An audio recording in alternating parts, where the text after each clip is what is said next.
Uh-huh. Tim Hager. 2 scrubbing brushes. Another pint. Where's your money? Well, 2 chimneys. Poster, would you deny drink to a dying man? A man should spend his money on food for his family. Mrs. Coggins, would you come over here? I want to show you a new piece of material.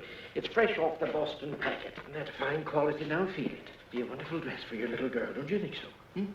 It's money, money, money with your Poster. Nothing but money. I've been sorry for him ever since his wife ran off with that lieutenant. If he'd spent less on whiskey, he wouldn't have lost his wife. Let me show you another piece. Drunk or sober, Ma would have left him anyhow. She was that kind. Yeah, how do you like that for quality, huh? Let him have it. Very well, Tim Hager. You'll have your whiskey. But this is the last time... All right, Poster. No preaching.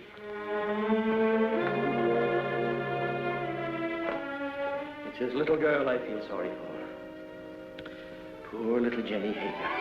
Faster, faster! Can't you swim any faster?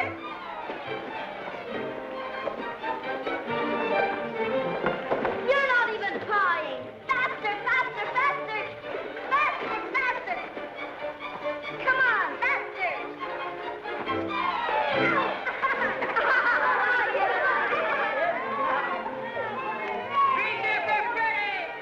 Jenny Hager, you made me lose! You always blame it on something. I hate losers. Come on, E-Train. Get ready and I'll race you. But Jenny, I can't swim. You'll never learn till you get out in deep water. But I'm cold. You're scared of the water. Oh, why don't you go help your father in the store? Measure out coffee and count wormy animals. You're no good down here. Go on, Ephraim. You can't swim till you try. Go ahead, Ephraim. He'll drown. I'm scared. Let's pull him out. No. No. He's scared to death. Hey, he'll drown. Who cares?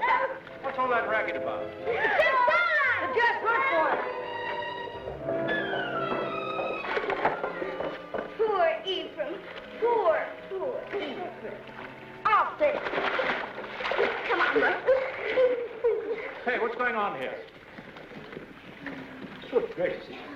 It's Ephraim Poster. What's he doing in the river? He can't swim, can he? Oh, what happened, Jenny? Those awful boys pushed him in. Poor Ephraim. Poor. Nearly murder, that's what it is. If it hadn't been for you, Jenny, he'd have drowned. You all right, Ephraim? The boys didn't do it.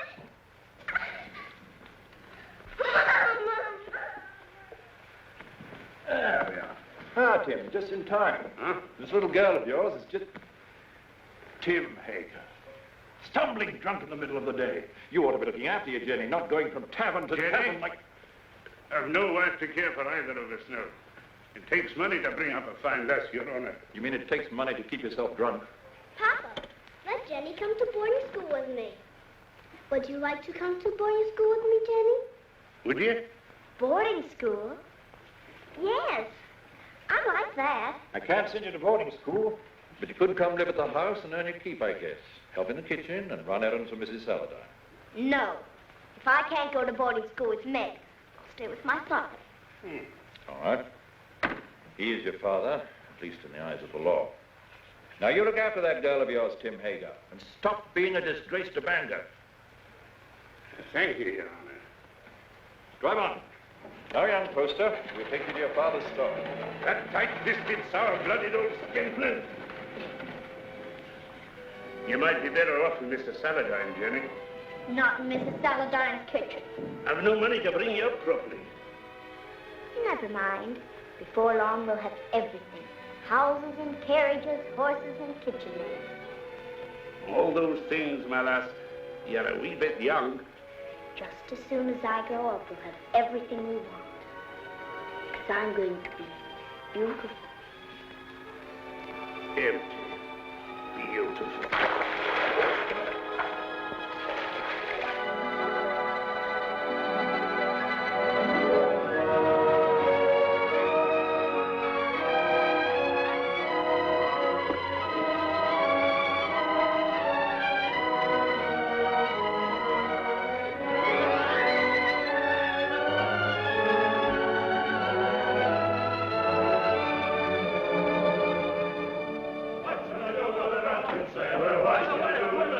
sailor, what shall I do with a drunken sailor early in the morning? High, high, up she rises, oh, high, up she rises, high, high, up she rises. Lena! Lena! How do I look? Nice, nice. Enough ribbon? Not for me, but the real ladies have different ideas. Get some more color in your cheeks. And bite your lips whenever no one's looking. Men love red lips. Let's go down and meet the packet. Why should I? The sailors will all come up here anyway. Oh, but the best ones get picked off down at the dock. Listen, honey, with your looks, you don't have to worry. Why, you can get the youngest and the best-looking man on the river. I don't want the youngest. I want the richest. Jenny, that's a recipe for trouble. Don't worry about me. I can handle trouble. I know you can.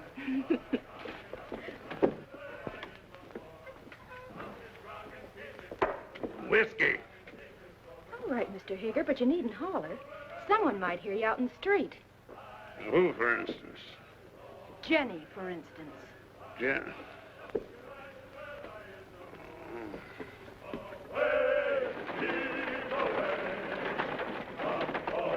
Put some life into those men. Come on. Heave. Away, Heave. yo-ho, Heave. away, Heave. yo-ho. Well, Jenny, come down to see the cargo? It's exciting. We get used to it after a time. I suppose I import more stuff than any other man in the state of Maine. How many vessels do you think I own, counting the lumber barges? 56. Who told you? Somebody? Here, have some tea. Got a handkerchief? Oh, I don't need one. Take a good handful of it there. It's a present.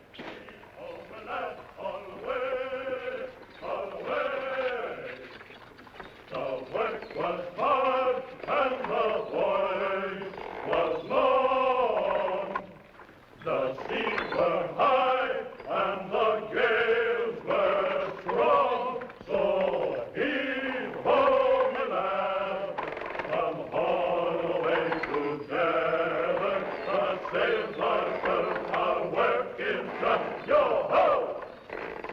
I thought I heard the skipper say, leave her, Johnny, leave her. Tomorrow you'll get your pay. Most people think it's easy to get to be a rich man. And believe me, it's hard. Why, when I first came to this town over 30 years ago, with nothing but a peddler's pack on my back, Hey, you! You! Get away from that girl! Hey, you! Wait!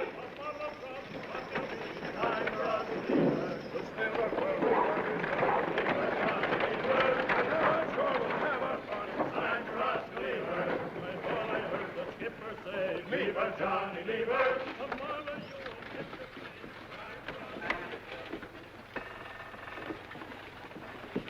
Well, I was just saying to myself, I bet my good old friend Tim Hager is sitting right this very minute in the Purple Whale and wouldn't mind passing the time of day with me. Lena, What do you want? a glass of whiskey for Mr. Hager. Sure. Go on, Tim, drink up. The next one's on me. You'll not tell Jenny? No, of course not. I promised her not to touch it. You're Jenny. You know, she's getting so she wants to boss everything and everybody. She's grown too beautiful for her own good. Why do you always wish to be talking about Jenny? Oh. I don't think I like why you always want to be talking about Jenny. Oh, now wait, Tim. Give him a rum and whiskey. We're not bringing him a Jenny. I know what you're up to. I? Oh, why, I'm just a dried-up old herring. She's too young and beautiful. So's your lad. And you sent him to Cambridge to keep him away from her. Ephraim? Why, he's too shy and scared of her. She's full of spirit. She's for somebody like that first mate. What first mate? Why, What first mate? Lewis. My first aboard the Gadfly. He's as handsome as the old Nick, that boy. When I saw him and your Jenny walking away just now, I said to myself, there's a youngster who knows his way about with the women. Where you going? Home.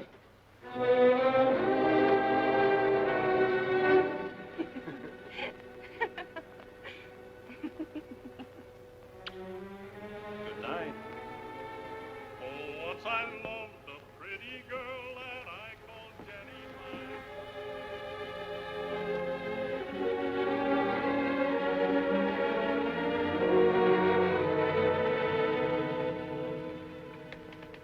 You're like your mother. A wanton. That's what you are. Just like your mother. You'd like to keep me here forever, wouldn't you? Well, you couldn't hold Mother and you won't hold me. But I will, Jenny. No. This isn't the life I was born for. Men like me. And it's the men who have the money in this world. When a proper man comes along. You take him walking in the dark and kill him, most likely. I know you don't want any man ever to look at me. But they do. You lead them on, Jenny. It's so easy for you to turn a man's head. Not with you at my elbow all the time. There have been dozens of proper men ready to take me out of this trap. But will you ever let me go?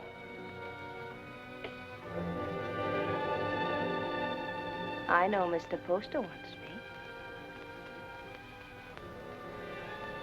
I made him want me. What do you think of that?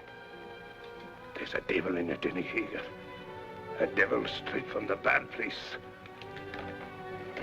And I'm going to whip him out of you. You're going to beat me. This is one beating you'll not like.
Don't let him in. Don't let him get me. He'll kill me, Mr. Poster. What is it, Jenny girl? Who's after you? Father took after me with a whip. Land of promise, Mr. Poster. Come help her, Mrs. Hollis. There now, Jenny. Don't worry. Everything's going to be all right.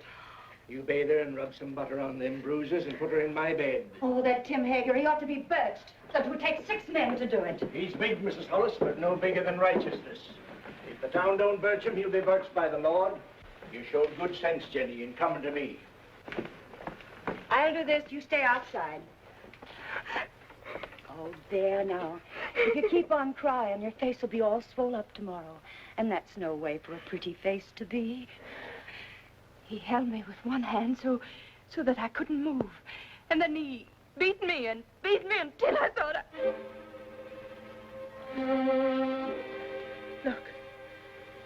Look at my back. Oh, I can't go back there. I can't. He's going to kill me. You're not going anywhere until you're healed and sound again. Now you get out of these things while I heat up some water. You'll be as good as new and just... Yes, Mr. Poster. Something you wanted?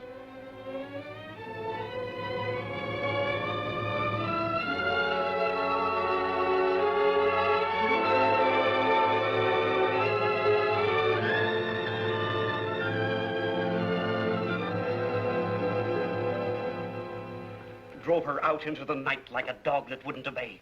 Reverend, it's the rum that does it. We ought to scourge every tavern keeper out of town and into the river. If I had my way... We ought to be deciding about the girl, Deacon Adams. There's been enough scourging for one night. One thing is decided. The girl mustn't go back to her father. No. Someone must take her in.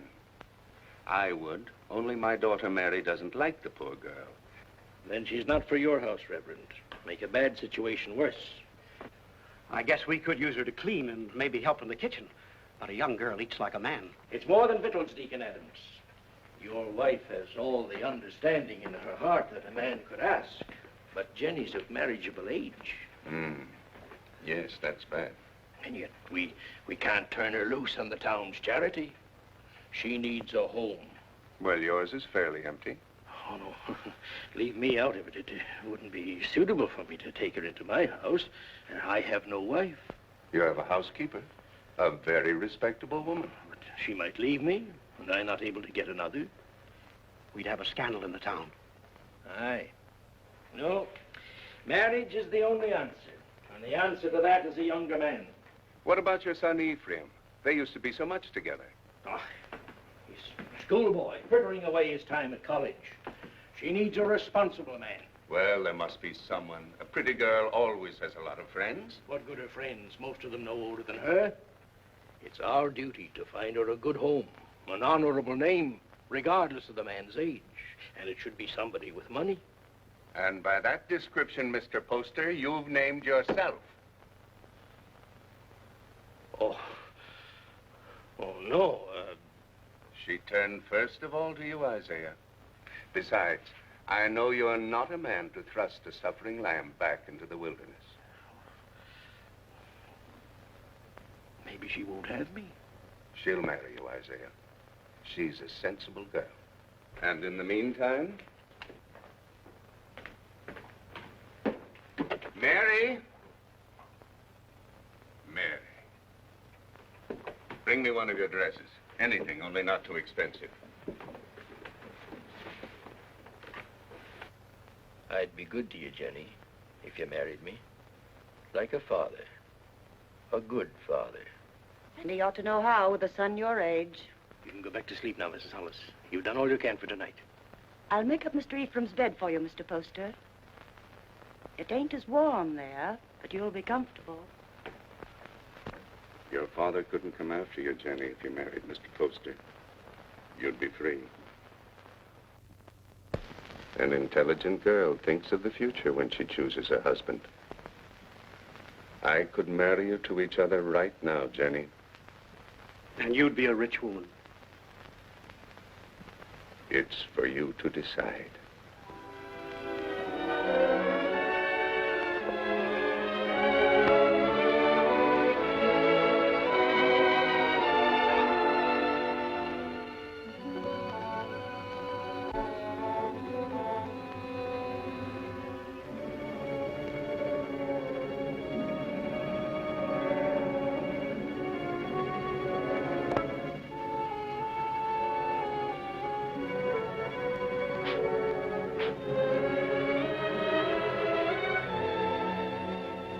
And when my father died, I turned to the only friend I had, Mr. Poster. He was very kind, taking me into his home and giving you a nice young mother. Think of all that means, Ephraim. You must learn to say yes, ma'am, like a proper son, because I shall demand obedience and love. And if you refuse, my dear son, I shall punish you by not kissing you goodnight. Now, Ephraim, do come home and see what a fine parent I can be. I do think families should be close, don't you? Jenny? Why, Meg Saladine, come in. Oh, if you're busy, Jenny, I can... No, don't go away. I was just ordering something from Boston. Something to brighten up the house. How nice. Mr. Poster's a very lucky man. This has been a very lonely house for him. Oh, I'm going to make a lot of changes. Meg? Yes? Will you help me? Of course, Jenny, of course. The water glass always here. And the wine glass here. And, oh, Jenny, you'll have to get rings for the napkins. Now, the biggest plate here. Money changes everything. All I ever needed before was a knife and a spoon. But you want to be a lady. Give dinner parties and entertain your husband's friends. I'm sure Cleopatra never bothered about napkin rings. She didn't live in Bangor. Oh, that wouldn't have stopped her. It wasn't by knowing how to set a table that Cleopatra got along. Oh, Jenny. Every time I say something true about men and women, you say Jenny. Why does a proper lady have to be embarrassed about plain talk? It isn't honest, and it makes old maids. Doesn't anyone here care about church? Judge Saladine and Mr. Poster are waiting outside, and I'm in the ladies' choir. Didn't apply to me, that remark about old maids. I've already met my very special gentleman. He's not anyone in Bangor. His name's John Everett. He's Wood's boss for her husband. He's a very educated man. Is he young? A little older than I am. Good looking? He's beautiful.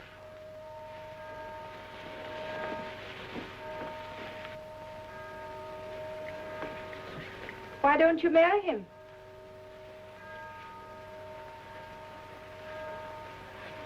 He won't. He has no money. Oh, that's nonsense. Does he love you?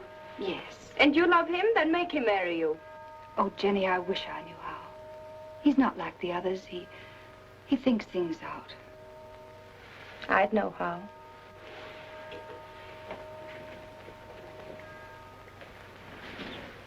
I wouldn't give him a chance to think.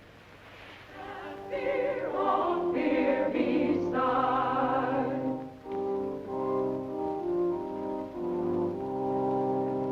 Not what we wish, but what we want. Oh, let thy grace supply the good of Jenny Hager. Jenny Poster.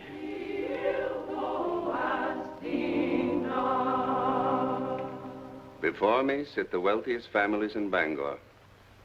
I've seen them before in the privacy of their homes and in their offices. When I came to them to ask for money to enlarge this church, they gave me not enough to erect a temple of branches on a hillside. And so again today, in the house of God, as they sit here with their consciences, I ask them now to pledge funds to enlarge this church. I cannot ask of the poor, but I can ask the wealthy, and the poor shall know the names of those who do not give. Mr. Poster.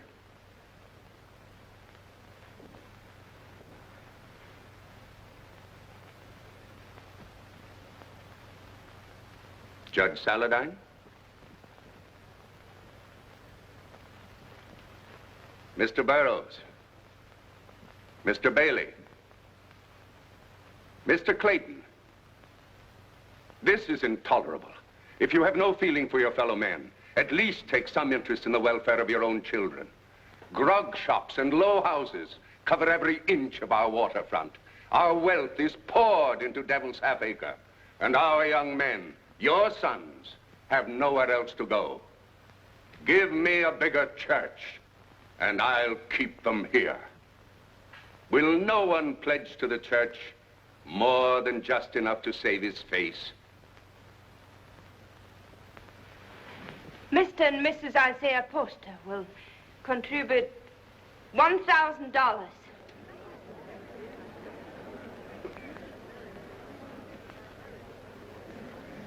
If the men of Bangor won't give to the church, the women will.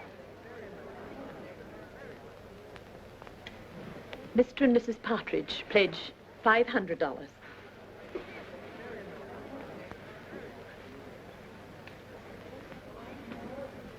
Judge Saladine will pledge $1,000.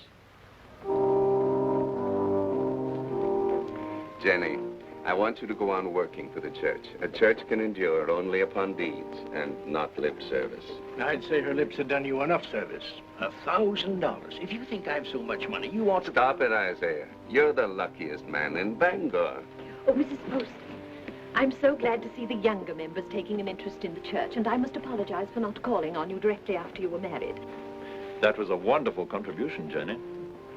He's a wonderful husband to let me make it. Good morning. Good day, Reverend. Good day, Reverend. Good morning. Good morning. Good morning. Tain't the money of mine, but I'd like to know what you're doing with it before you do it. I gave the money because I hate grog shops and what they do to people.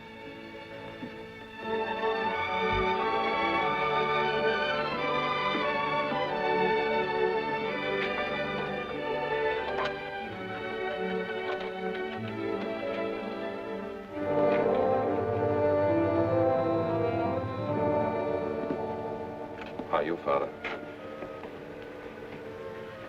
Hello, Mother. My name's still Jenny.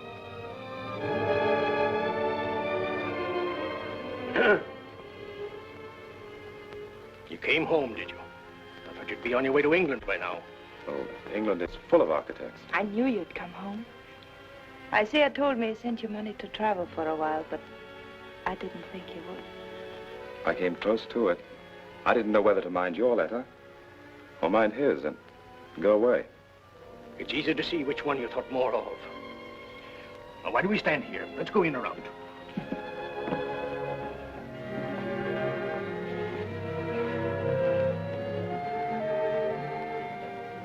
And let me do the writing to my son. Mr. Ephraim. My Mr. Ephraim. Why, you've grown as much as you ever will, haven't you? Oh, I'm stunted. They don't know how to bake an apple pie in Cambridge. You'll have one every day if only you'll stay here. He'll stay.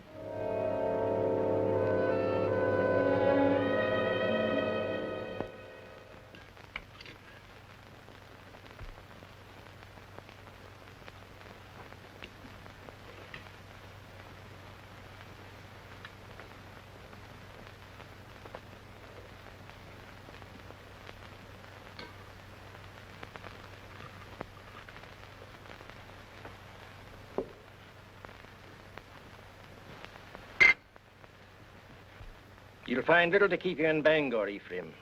After your fine ways in Cambridge, you'll be hard to please in this town. I thought I'd come home and go to work, sir. Work? Yes. What's your time worth to anybody? What did you ever do but waste it? It wasn't wasted. He's an architect. And a good one, too. How do you know? The same way you know he ain't. You heed my advice and you'll go someplace more suitable to a gentleman.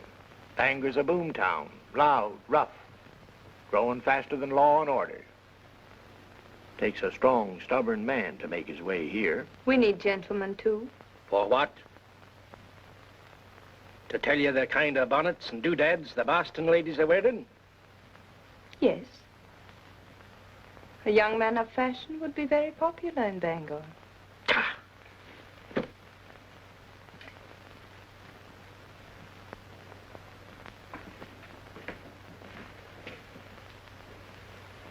I'll join you later. Well? Yes, Father. But you said yourself that Bangor was a boom town. Fortunes are made every day. Rich people will want fine houses. No fool in this town would waste his money on you. You heed what I said in my letter. Travel a bit. What makes you so angry with me? All I did was to come home. I get angry at you because of your ways. You think I don't know how you've been spending my money.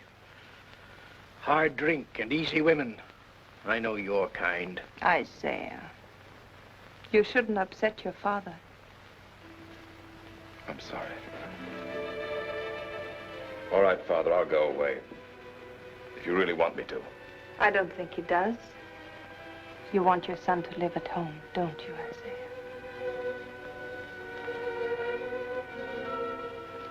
I've got a headache from all this talk. I'll lock up. It's time we all got some sleep.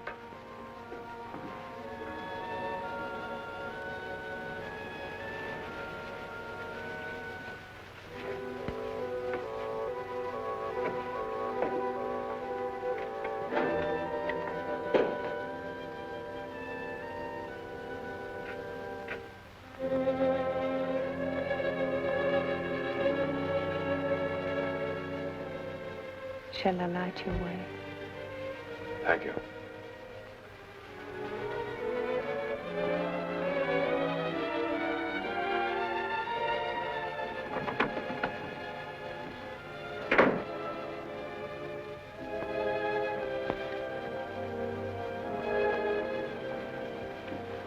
It's been a long time, Ephraim, hasn't it? A long time, a lot of changes. Did you really like that kind of woman? That kind he spoke about? I'd rather not talk about it, Jenny. I used to see them near our house before I came here. I used to watch them and wonder about them. I can see how women would be attracted to you. All kinds of women.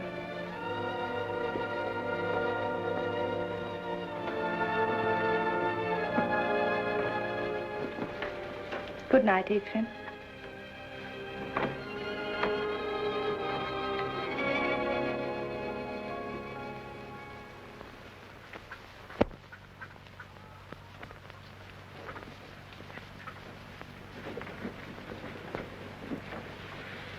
Got everything? Yes, all the groceries. But no spectacles. They're hard to find. I'll tell Dr. Mason to bring you a pair when he comes by tomorrow. All right? Oh, please, not Dr. Mason. He's a very good doctor, but he won't wait for his money. You're not to worry about money. Your husband worked for mine for a long time, and if Mr. Poster wants to send you a doctor and a pair of spectacles, it's his privilege. Mr. Poster? I'll be by in a few days, and in the meantime, if you need anything, send one of your children. Thank you.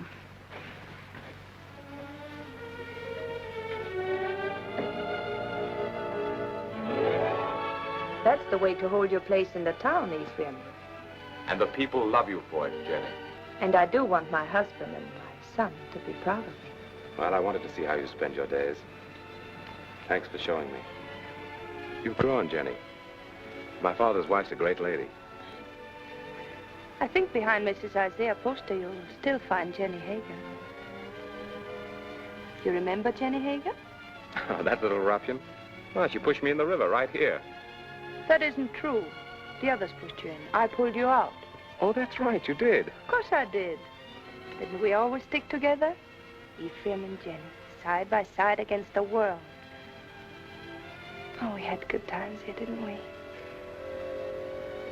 Better than we knew. Shall I tell you something? I always think of this as our place, yours and mine. This is where we first thought we were in love. Yes. Silly, wasn't it? This is why you came to tell me your father was going to send you off to college. Yeah. And I said it was because of me. And I said he'd never separate us by sending me away. Oh, Jenny, the things I said. Of course, if you'd been home the night I came to your house, I would have been married to you now. Let's go out.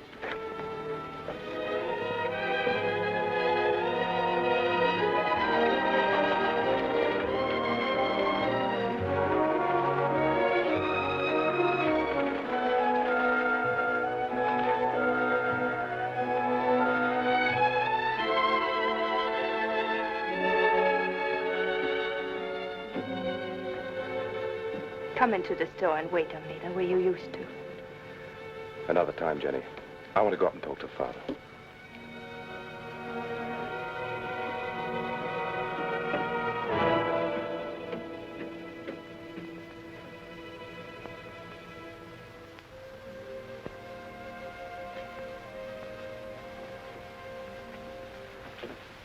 Hello, Father. Be with you.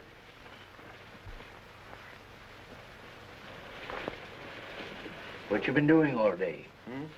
I was driving Jenny around. Mighty popular in Bangor, isn't she? She does a lot of good. Spends a lot of money, you mean? If you really minded, you could put a stop to it. You're very happy with her, aren't you? Yes. Father, I'm going to take your advice. Bangor's no place for me.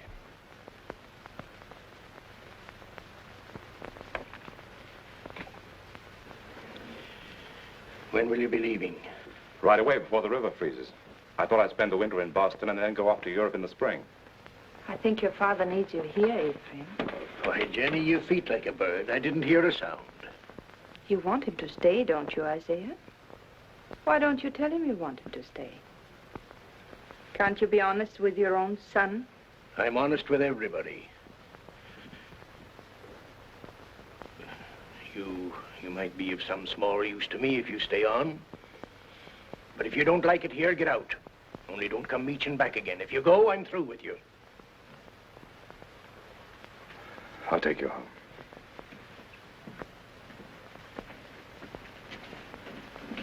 Don't work too hard, Isaiah.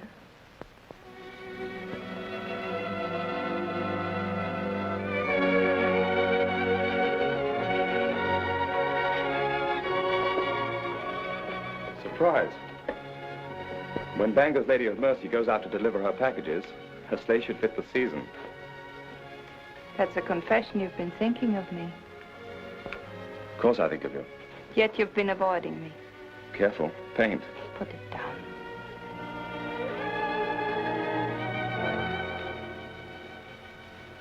You leave the house early and you come home late. You never walk into a room where I am unless someone else is there. Why? Jenny, we shouldn't be standing out here like this. We might just as well be out on Main Street. Anyone could pass by. They wouldn't think anything wrong of it. You wouldn't. If you weren't thinking of me as you do. Jenny, you're married to my father. And his son loves me. He's been so good to both of us. His son has always loved me. I should have gone away. But you couldn't. Because you love me. Yes, yes, I've loved you since before I knew the meaning of the word. The day I came home, the time you kissed me. The moment I said I'd stay here, I've loved you and loved you and loved you. Jenny! Jenny!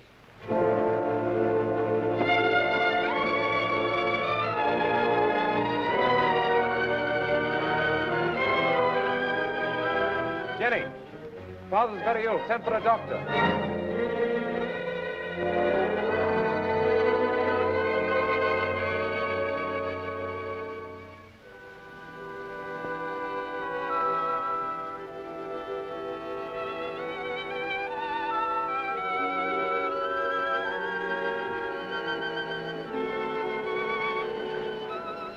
Jenny. Yes, Isaiah, I'm here.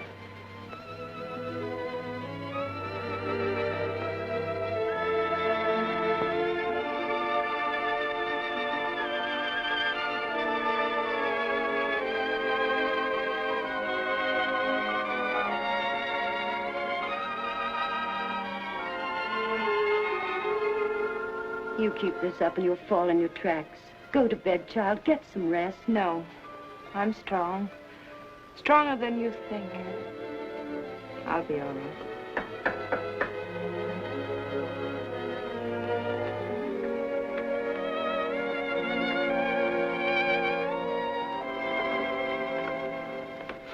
How is he?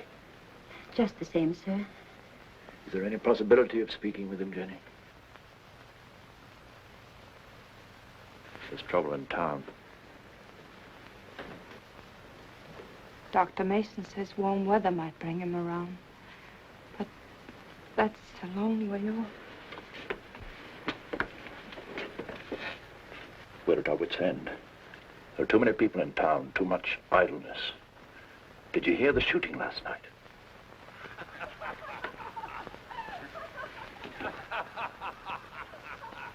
That's the sort of thing we're up against. Lumberjacks coming to town between jobs with rum and women on their minds.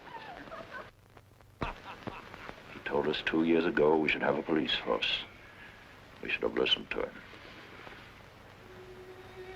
Well, Jenny, take care of yourself. Meg sends you on love.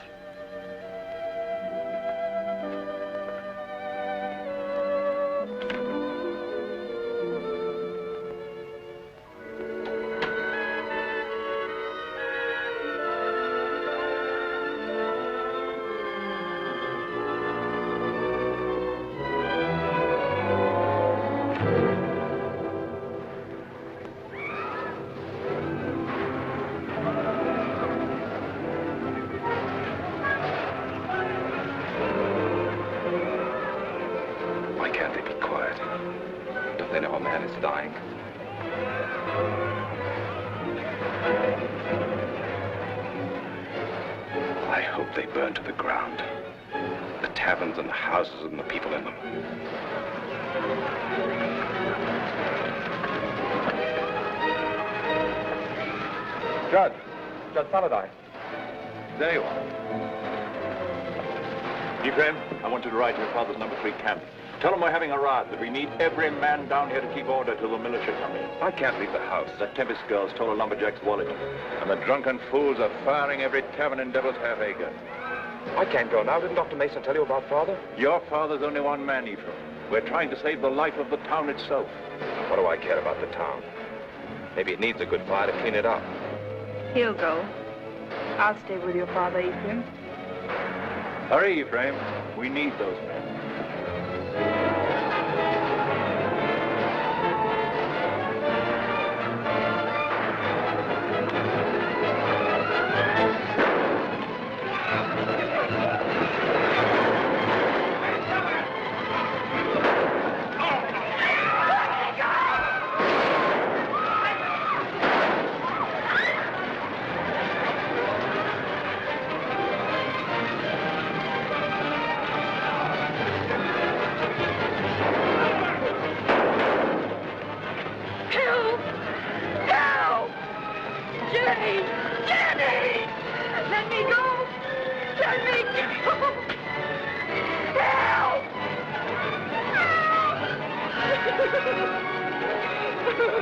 Smoked you out, didn't he? Where's my money? I didn't take it. I didn't take it. Where's my money? Let's give her a band. That'll lose their tongue. Let her go. Keep out of this, ma'am. People are getting hurt. I didn't steal his money. He was drunk in the back room. I only came in to take away the glasses. Anyone might have been there before me.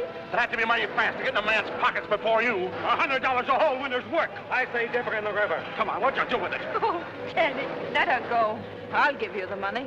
You're Mrs. Poster. Yes. It's nice to meet the gentry, ma'am.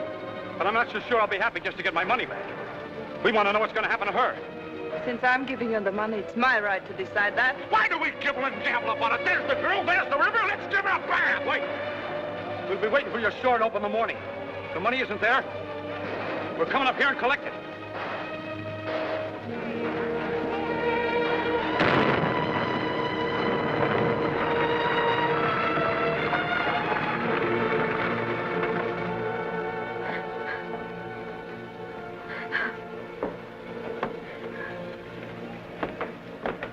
They're crazy with drink, Jenny.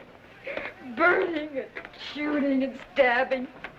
I didn't take that money. Why, the town's so full of thieves and pickpockets, it could have been anyone. They were going to tar and feather me. I hid upstairs under the rafters. They burned the place to the ground.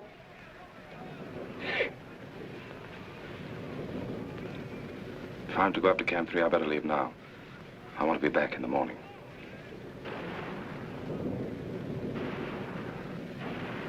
Oh, Jenny, what am I going to do now? I've no place to live, no place to go. It isn't right, Jenny, to be smoked out in the streets like an animal. I don't want you to worry about it, Lena. I want you to rest. Lena, do you remember the house I used to live in? Well, I want you to stay here for the night, and tomorrow you move in there. It won't cost you a cent, and if anyone should bother you, you come to me. Oh, you're good, Jenny. That's why you come up in the world. That's what I tell everybody about you.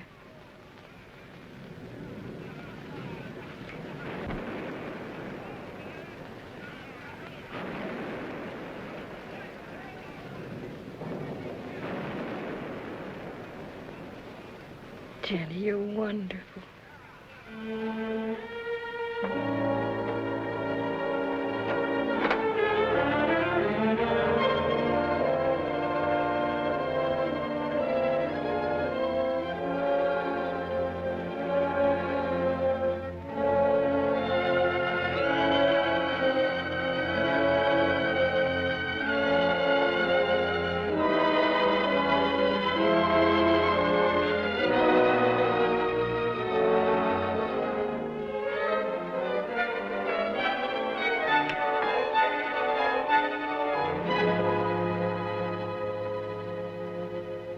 Are you going to take the carriage or the brown mare? I thought the mare would be better. You'll be careful, won't you? I don't want anything to happen to you.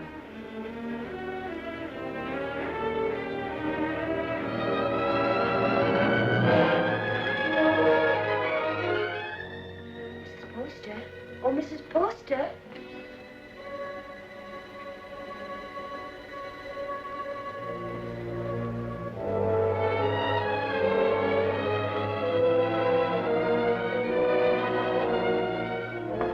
Yes.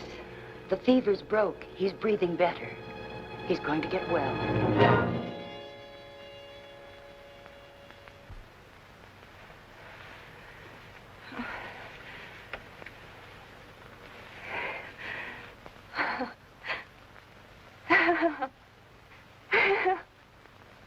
Jenny, my poor child. You've been so brave. But you mustn't break down now. You mustn't.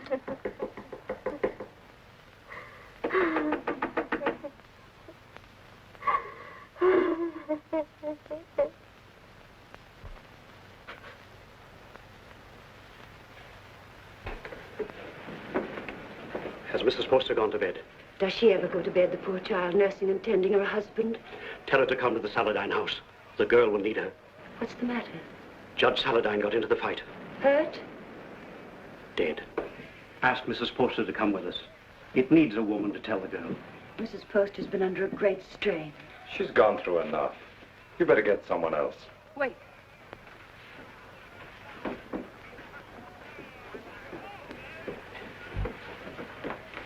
Pack my things and send them to the Saladine house. I'll be spending the night with Meg.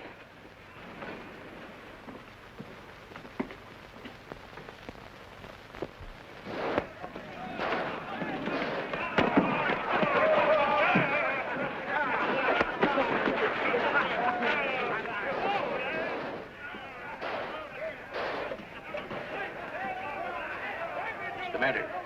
You squeamish?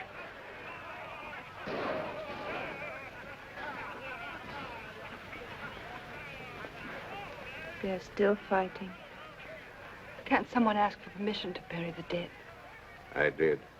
So we all sit about and wait for the liquor barrels to run dry. The loafers and drunkards have taken over the town. And for 3 days, a man like Judge Henry Saladine can't be carried to his resting place.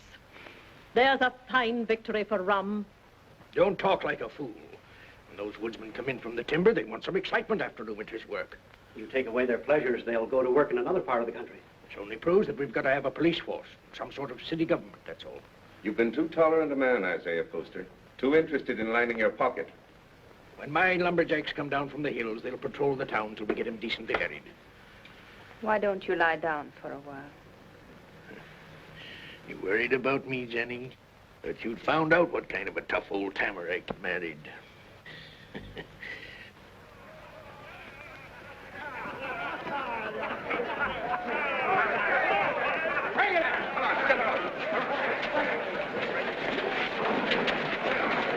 Well, we can start the funeral. What I said still goes. Get a little law and order in the town, and the grog shops can stay. It's good for business. Where are you going? Those are my boys. Going to give them orders.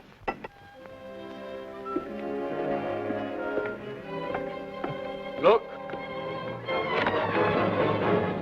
Oh, I say, are you hurt? You all right, Mr. Poster? Yes. Now, John, I want you to take some of your men ahead of the funeral procession, put some alongside and some at the rear. Keep it all as quiet as you can. The funeral should seem peaceful. Jenny, this is John Everett, my wife. You're Mrs. Poster? She sure is. How do you do? John. I thought I heard your voice. Meg, Darling, I'm glad you're here. it's terrible about your father. I hated your being alone when it happened. I pretended to myself that you were with me. It gave me strength. But if we don't have the funeral soon, I'm afraid I'm going to break down. Reverend, we can start now. I'll tell the others. There'll be no more trouble. Now John's here. Meg, you'll come to our house this evening. You'll be with us, won't you? Thank you.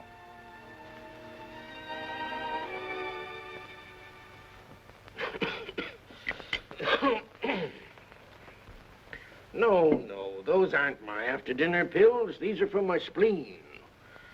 Let me look again. I'll find them in a minute. And bring a glass of tepid water. Yes, Mr. Poster. Shall we go into the parlor? No, Jenny, leave them alone. You know how young folks are. John has to go back to the camp in the morning. Go back? Yes, of course. Tommy.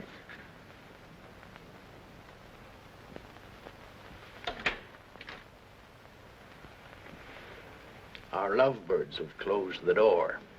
The pills, Mr. Poster, and the tepid water. Thank you. Huh? Why must you send him back when he's the only man who can keep order? Because I need him up at the camp. He's a woods boss, not a policeman. Of course, if your business means more to you than the safety of your home and family. Jenny, he's got to get that timber cut. That's all there's to it. I'm sorry we were so long, Jenny. I thought you and Mr. Poster would come in. I wanted you to be alone. Surely you can stay in Bangor a few days. I'd like to. She needs you. Well, I'm afraid I'll have to be away for a little while. She won't be alone. I'll take care of her. Till you come back. Well, thank you. That's very good of you. Now, I don't want your father to trade these for whiskey. They're for you and your sisters. Mother said to say thank you and God bless you. I think you ought to go around to the kitchen and thank Mrs. Hollis. After all, she feeds the chickens. And there's room in the basket for a slice of pie. Would you like a ride in my carriage, Jacob? I can drop you off on the way home. As soon as I get the pie.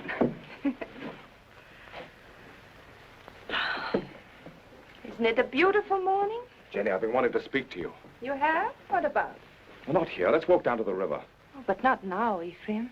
I've so many things to do. Jenny, why isn't it possible for me to have a minute alone with you? We're alone now. It's not my idea of privacy. Mrs. Hollis in the kitchen, father home every day, Meg following you about. I'm sorry. That's a very short answer, Jenny. What is it? Have you seen somebody else?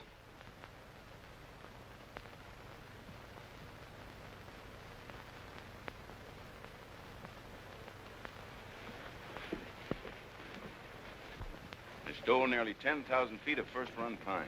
Where? Upper Big Bend. And there's not a trace of who did it. Mr. Poster, unless you get the law to step in, there won't be a choice tree left in that whole section.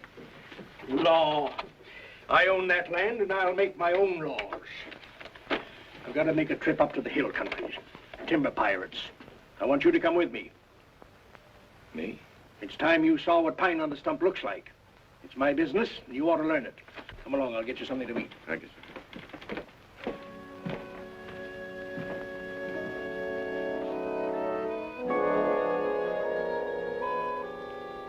Jenny, What are you waiting for?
I can't see why he insists on my going.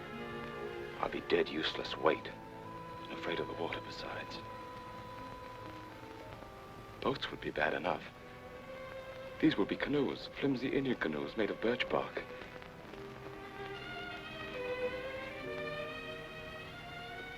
Jenny, I can't admit to him that I'm frightened. Tell him not to take me along or not to go at all. I told him I wasn't cut out for that sort of life, that I'd be more of a burden than a help. But he's so stubborn, Jenny. How long must he live, Ephraim?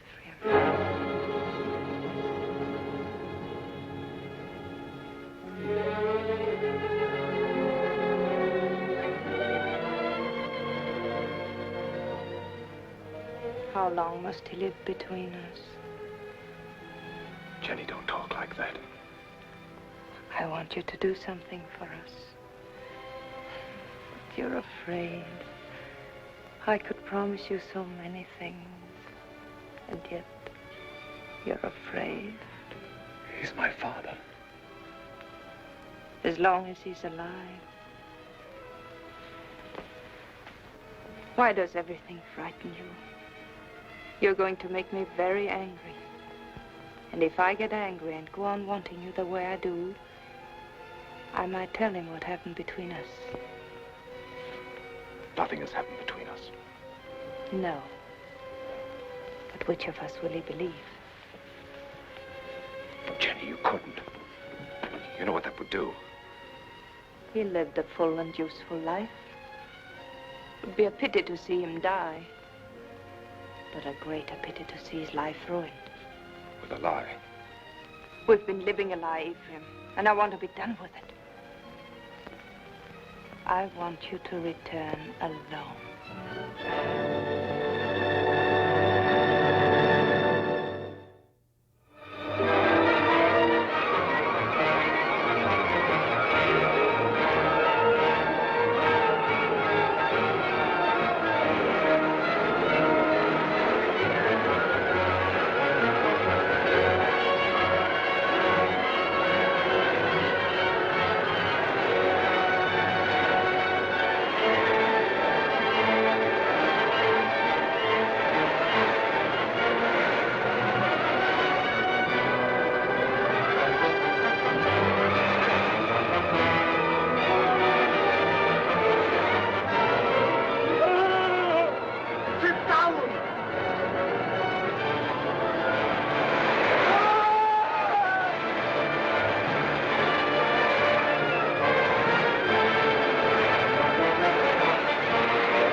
Began to think you'd never get here. Where's old man? Where's your father? What happened? What happened? He make old man die. Now, we go through swift water. He afraid. He stand up in canoe. And the canoe turned over. Mr. Poster was too weak to swim. They fought to see which one would get that bailing bucket. I guess you can see who won. He's dead? I guess he is, ma'am. Where's his body? Must have settled in the quiet water further down. I'm sorry, but we hunted all we could. I'm sure you did. That's the whole of it. Except what Mr. Poster here can tell you. If they hear of anything, I'll let you know. Thank you. Jenny, believe me, it wasn't my fault. I was afraid. You know how afraid I am of the water? You can't come into this house, you wretched coward. You killed your father.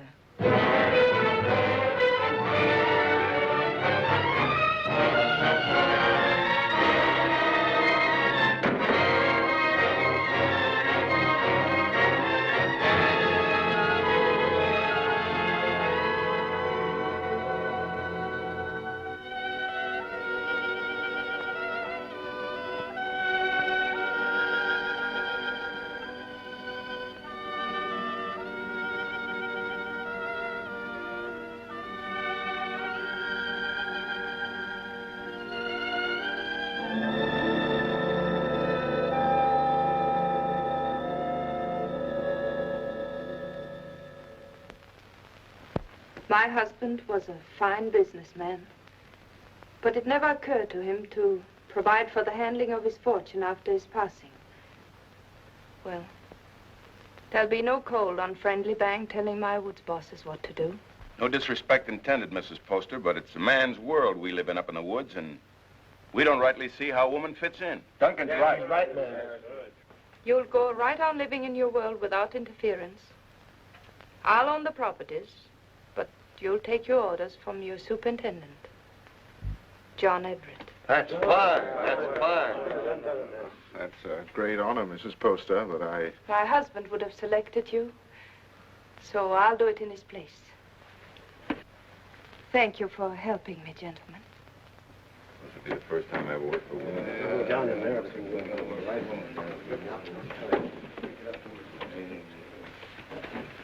Until this meeting, I thought I was very much alone in this world. Mr. Poster was a fine man. It'll be an honor working for his lady. We won't give you any trouble, Mrs. Poster. Good day, ma'am.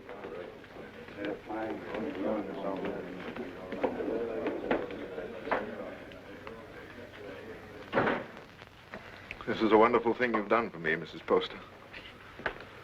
Have you any objections to working for a woman? Well, that depends on the woman.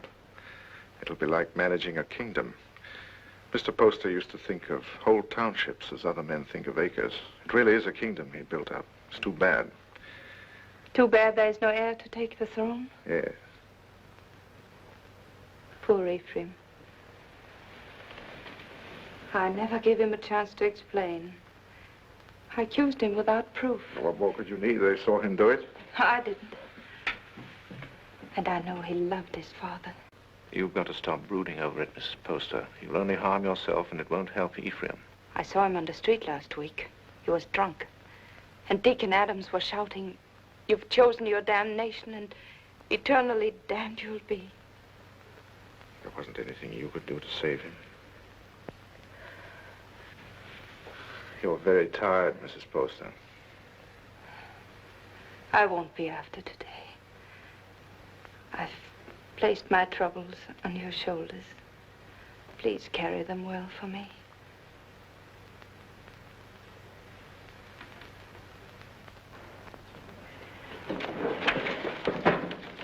Meg, Jenny spent all morning getting them in order. Don't, Meg. You'll only mix them up more. I was only trying to help. Oh, I'm sorry. I didn't mean to shout. You're tired. In every bone. Driving timber was nothing to this. You might as well have remained in the woods for all we see of each other. I'm doing my best, Meg, but the work takes up all of my time. I know. I wasn't criticizing. I was just wishing that... But what? John, Yes? I'm lonesome. John? I'll see you tonight. For dinner? That's a promise. Meg, I haven't seen you for days. Food for a hard-working man. Ah, that's nice. And a cup of tea for both of us. You'll have some, Meg, won't you? If there isn't enough for the three, I'll give up mine. The accounts receivable are all mixed up. I had them in order, but then the wind came in. Oh, later. You haven't eaten since morning. Meg, your man doesn't take care of himself. You better do it for him, or there won't be anything left of him to marry. John, there's a rumor that a company's being formed to build steamboats. Is that going to affect us? Not while water freezes, because then steam's no better than sails. But steam trains, Jenny. Just think. There'll be one to Old Town, and one maybe to Holton, and definitely one coming this way from Augusta. And we can load our wood right on our own trains and get into market weeks before the ice breaks. We'll outsmart everyone in the business. There'll be no stopping us once we get started. Jenny, you'll be the richest woman in New England.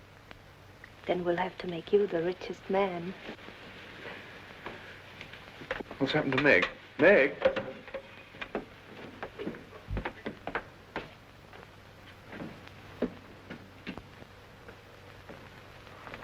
I ought to be kicked all the way up and down Main Street for the way I treat her. She's more understanding than you think.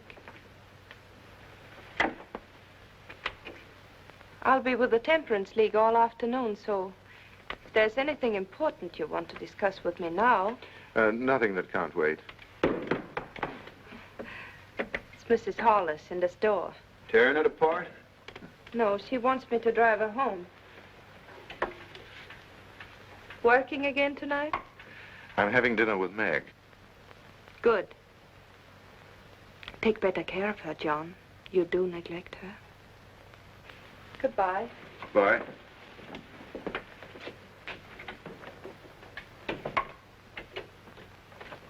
Camp 3. Thank you. She's a wonderful woman.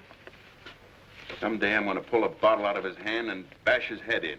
Who are you talking about? Young Poster. You should hear the things he says about her. Has he been talking about her? Why, that drunken little... I've seen her nearly sick with worry over what he's doing to himself. Find out where he stays. I want to see him. Poster, are you in there?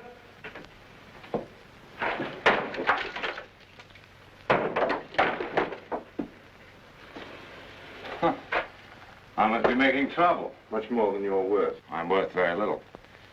What happens to me now? You beat me up yourself or some of the boys outside? Come in. Drinks for everybody. No one out there. We're alone. That's much better. No witnesses. I had witnesses when I killed my father. That made her very angry. Where did you last eat? I have my food. How do you like your new job, huh? I like it. She hasn't got you hooked already, has she? You'll kill yourself drinking all this stuff without any food inside you. Come on, let's get something to eat. You're doing me out of my dinner. She doesn't know I'm here, and she didn't tell me anything. That's a lie. No one does anything unless she's back of it. I knew what was going to happen. I was afraid of her. I wanted to leave. She didn't have to worry about that. I wasn't man enough to run away. You in love with her?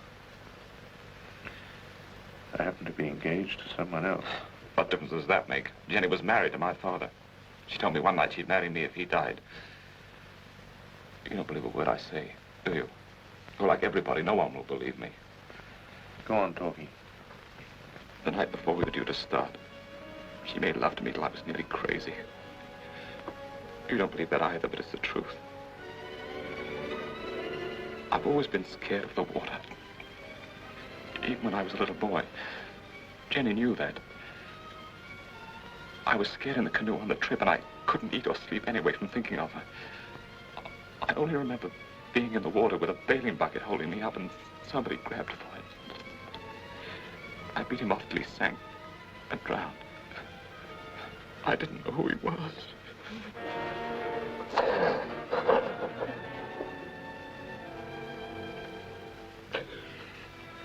She's so rotten. You've got to believe me. She's not even a human being. Maybe I did know who he was. I guess I did. She's put the thought in my heart. And if I hadn't done it then, I know I would have later.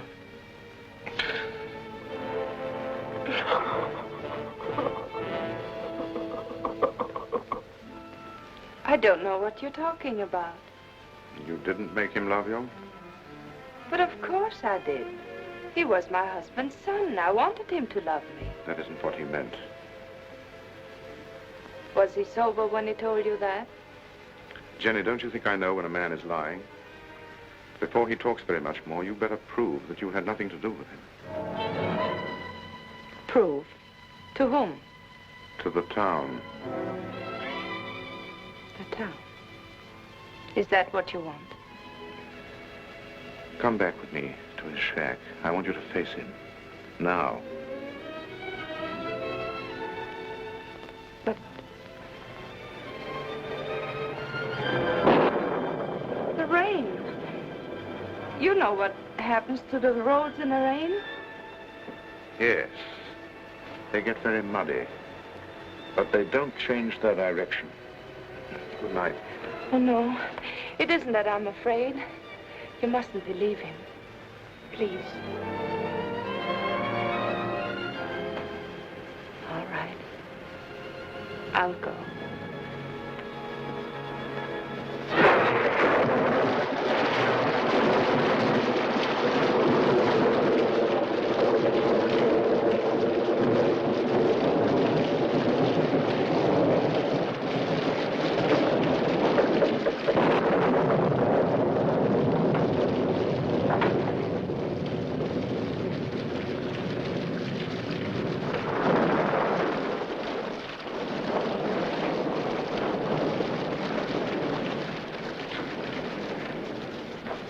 can't have gone far in this rain. We'll wait for him.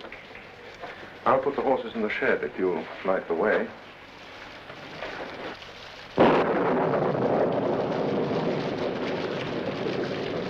See if the shelter's clear.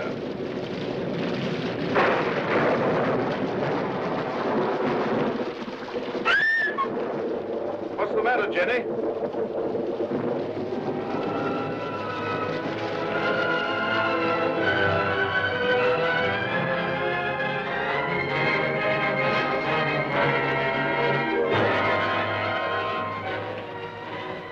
Don't look, Jenny. I did that. I drove him out. Jenny. Don't say I didn't do it. If I would have said one word to defend him, others would have listened. I killed him. Didn't I? Jenny, please.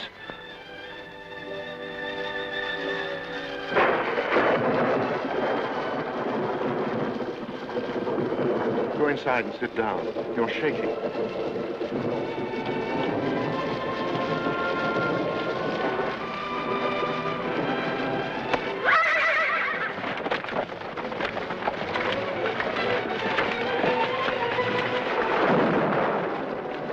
What was it? What happened?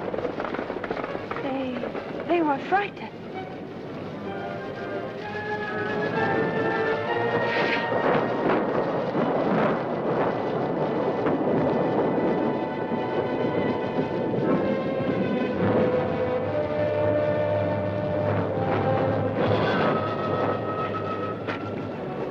We're 10 miles from town, and we'll have to walk.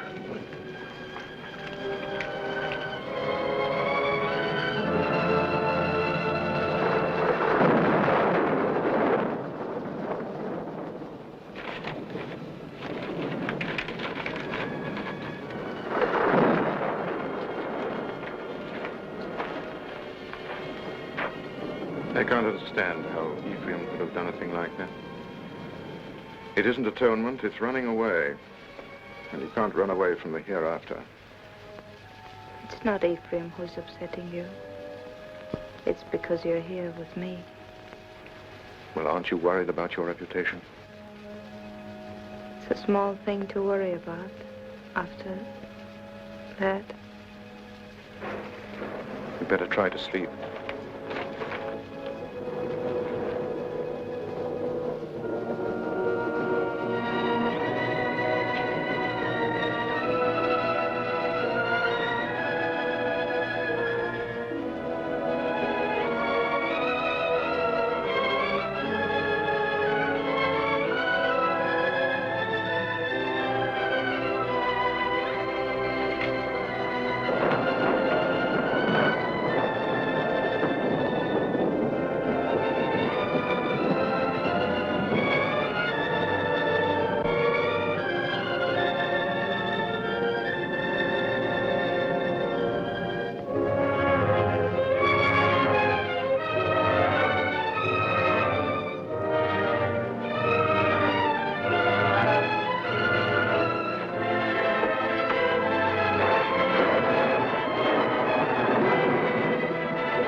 They were about 2 miles down the road, standing under a tree and waiting for me.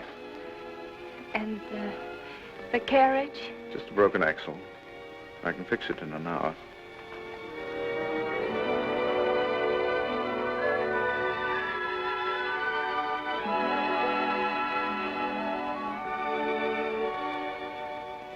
Jenny, what about Meg? She won't try to hold you. I know, but to stand up to her and tell her that I love someone else. You won't tell her. A big, clumsy thing like you. It's a woman's job. Oh, no. But she's a friend of mine. I can make her understand. I'll tell her myself. But, John...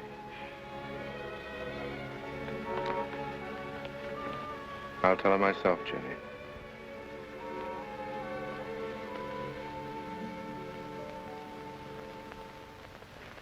It must have been the storm. That's the only way I can explain it. The storm and the excitement and the lightning struck us. What more can I say? It's nice that we're such friends. Makes it easy to talk this over. There's nothing to talk about. I love him. But if you still want him, he's yours. You know that. You know I'd give him back to you if you asked me to. I suppose I'm a fool. Why? I should have realized that when he said he loved me, he must have said the same thing to you just the day before.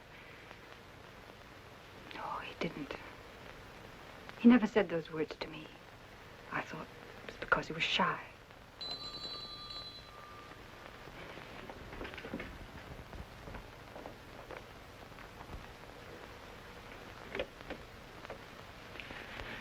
Hello, Meg. Come in. I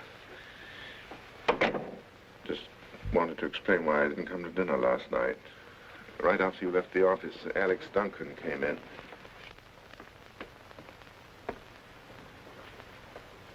Jenny, I told you I wanted to explain this to her myself.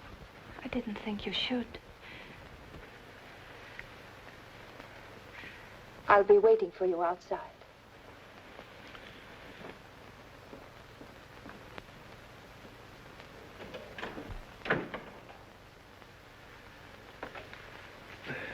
I didn't want it to happen like this, Meg. I wanted to be the one to tell you. I don't see what difference it would make. It's the same story, isn't it? I suppose so. When will you be married? Right away? In Bangor? I don't know. Jenny will take care of the details. I saw this happening a long time ago. There was nothing I could do about it. She's waiting for you.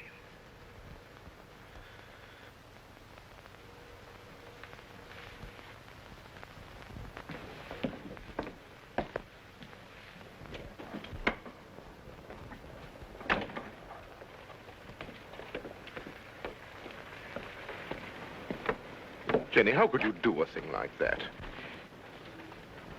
I thought if you came here alone, you wouldn't come back to me.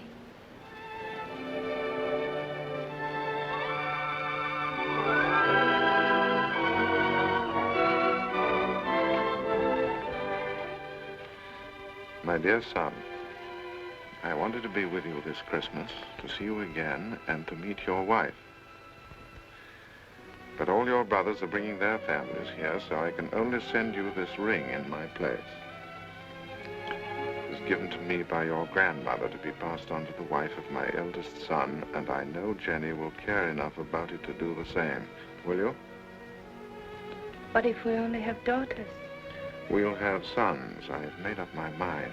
What else does your mother say? Well, she talks about my brothers and how deep the snow is, and then she says, "A Merry Christmas to you both, my dears. The Lord bless you, Jenny, and make you fruitful. My arms ache for John's first boy." Your mother must be a wonderful woman. I hope that someday you'll say I'm just like her. Well, that won't be easy. Mother had 9 sons. What a lot of boys running about the house. Must have been very uncomfortable for her. Oh, she loved it. She would have been... No reason why this should happen to you. No reason why it should happen to any woman. Quite often, nature seems to fumble, Mrs. Everett, and doesn't make a person complete. We can't even hope in a year or 2 or ever. Not in my opinion. Of course, you're free to consult with another doctor. I can give you the name of a very fine one in Boston, and I know of another in Philadelphia. I believe you. You mustn't decide, my dear, that the future's altogether dark and empty. You can adopt a child, you know. It should give some release to your normal womanly emotions. I want a child of my own. You won't talk to my husband, will you? I'll tell him myself when I think it's the right time. Of course. You see, he wants children. He's very fond of them.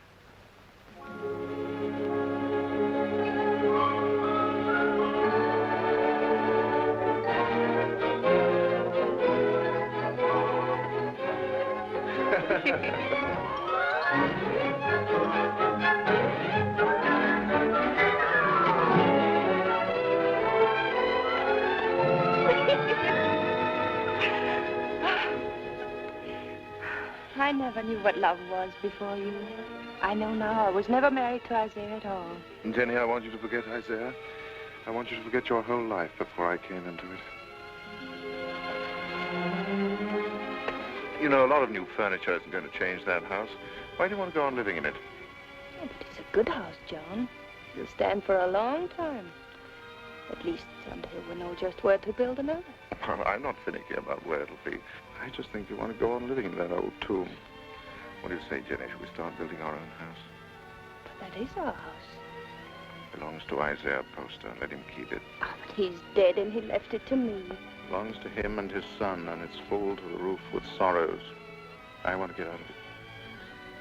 I want new rooms and more of them. And for the sake of our children, I want light and air. There are enough rooms now. Which isn't the right house, Jenny. It's too close to Devil's Half-Acre. It isn't the place to bring up children.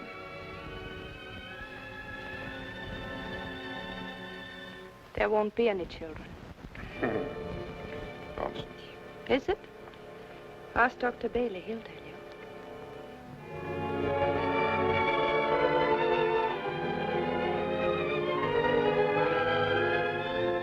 Seems there are some things we haven't talked about. When did you learn this? Some time ago. What exactly did Bailey say? I don't remember. Makes a lot of difference, doesn't it? How do you mean? Between us. Doesn't make any difference at all. There are many things a husband and wife can live for. That's very sensible, but I wonder what you'll think in a few years from now. I'll think that you're more beautiful than ever, and that I love you very much.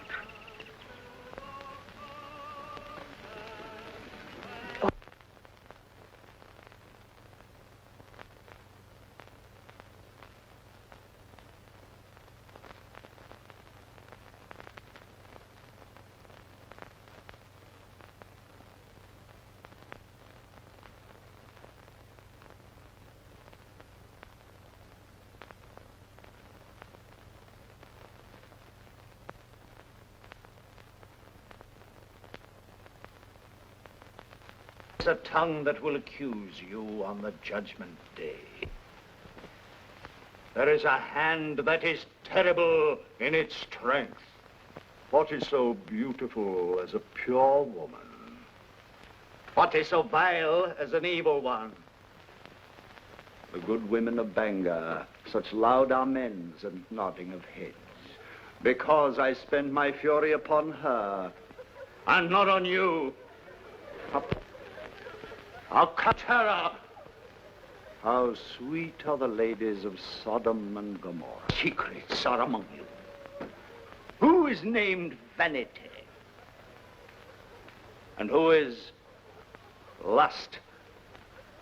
What woman has put away our husband? Which of you has taken a man from her sister? But this is your sister. Come forward and sit with her and be counted. You cannot hide behind your beauty. Your beauty has made you evil, and evil destroys itself. Your soul will become naked. The truth will be revealed. Confess now, while there is yet time. You can never escape. There will be no sons to mourn for you, no daughters to weep for you. Evil does not propagate itself. It withers in its own fire and is consumed. The lips of a strange woman drip honey, and her mouth is smoother than oil.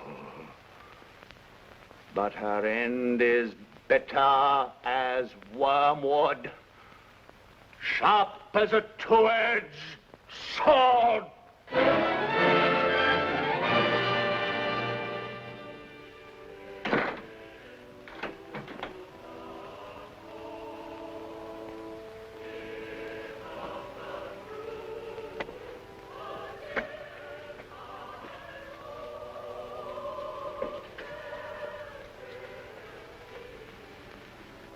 What's the matter, Jenny?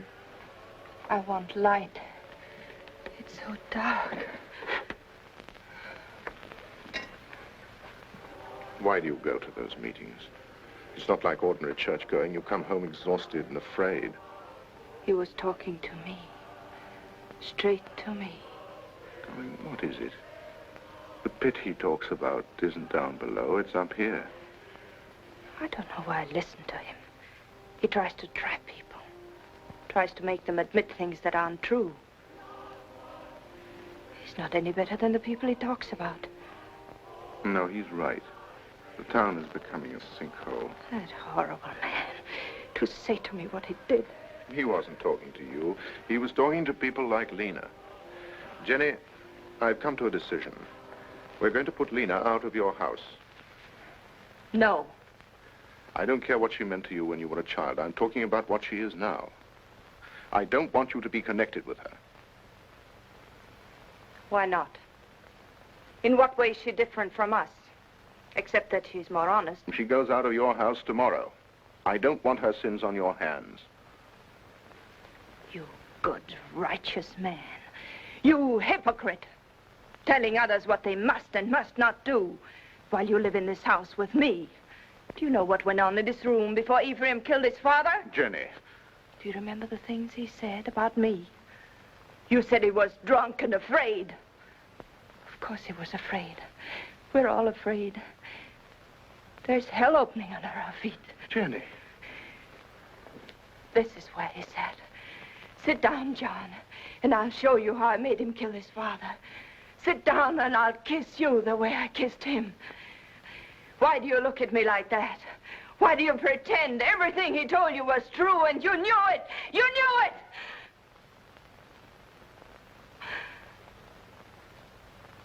Oh, I don't know what I'm saying. Oh, I'm sorry.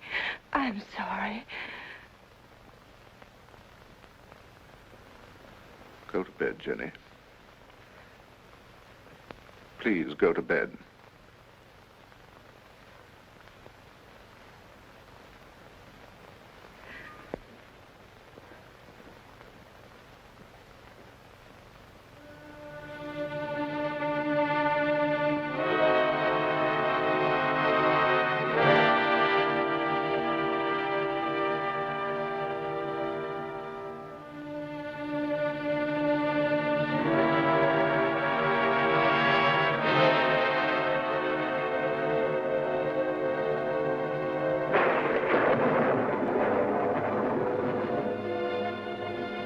John, is Mrs. Hollis back from church?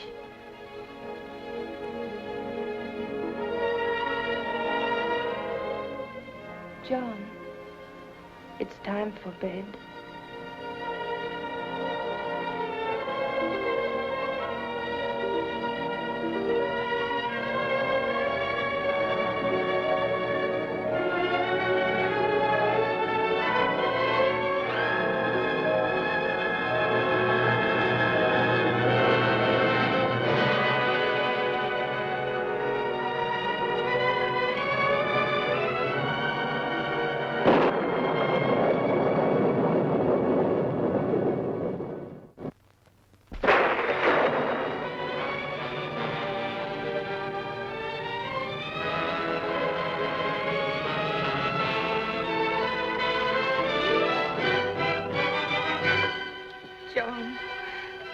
forget what I said. You know I couldn't have done it. I never believed it. I tried not to believe it. Because you love me. You still do. Yes. Darling, don't be unhappy. We know each other now, and that's good. There'll be no more misunderstandings, no more quarrels. Oh, darling, there'll be just the two of us. No, there won't. There'll be 3. There'll always be Ephraim.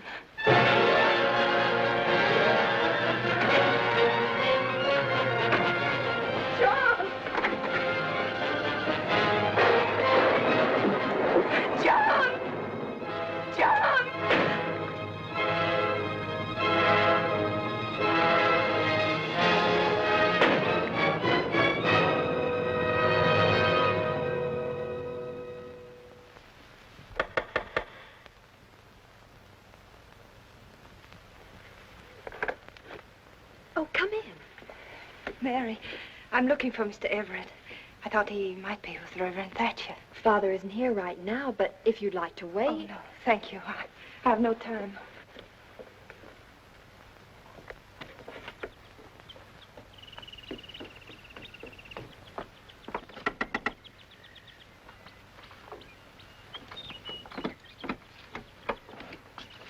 Good morning. Is Miss Saladin home? No, Mrs. Everett. She went out. Has Mr. Everett been here? Oh, no, I haven't seen him. Thank you.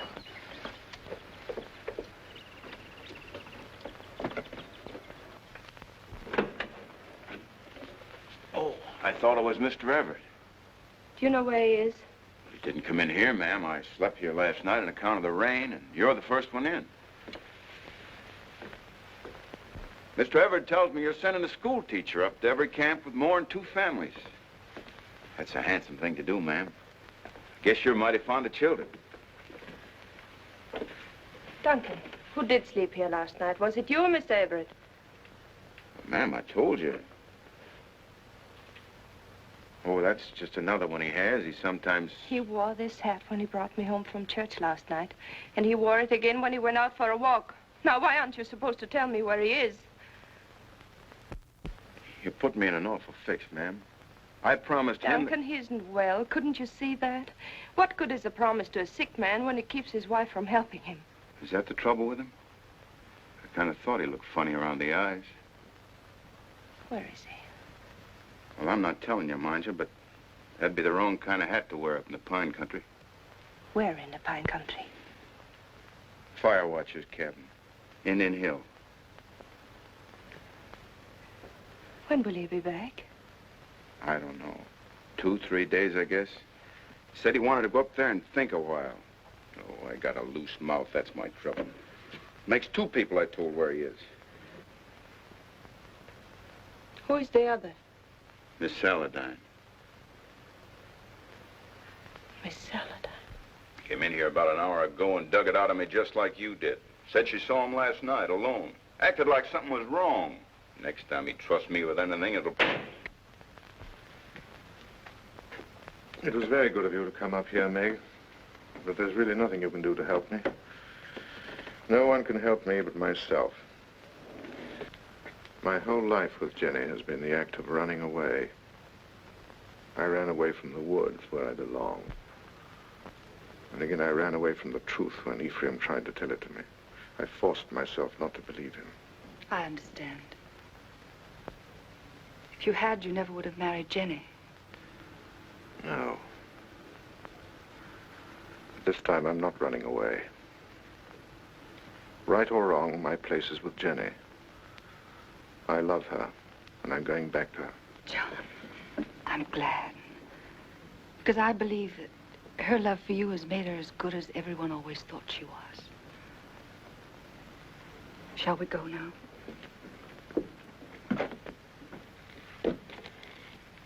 Jenny will be anxious.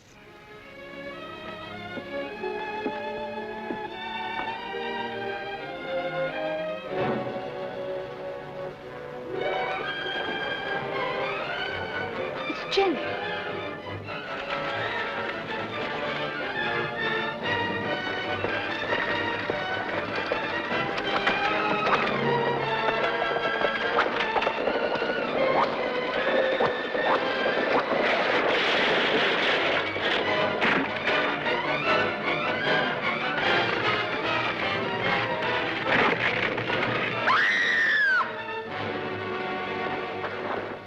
Jenny.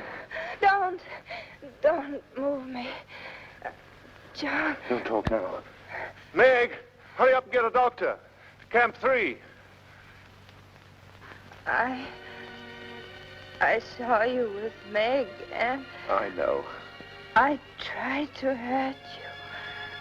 I wanted to hurt you. Don't, Jenny. Lie still.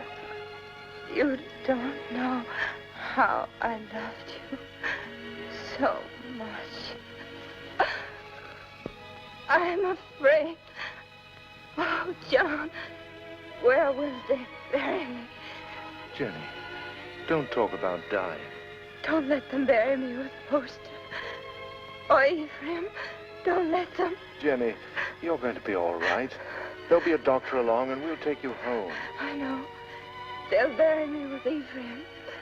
They'll bury me in that house with the Ephraim. Jenny, darling, listen to me.